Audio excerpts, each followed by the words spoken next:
Hi, my name's Dan Pergett, sales consultant with MarineMax Rogers Minnesota. Today we're looking at an all-new 2020 Sea Ray 270 SDX.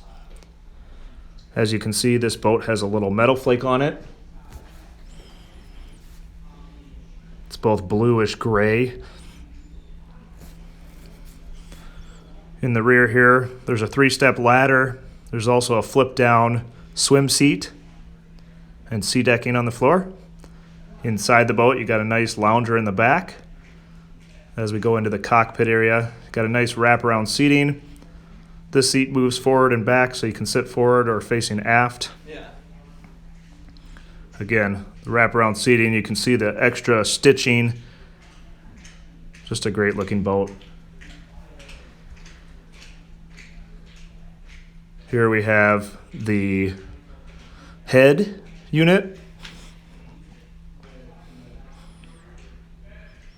In the bow area, nice wraparound seating. We have the Fusion stereo system.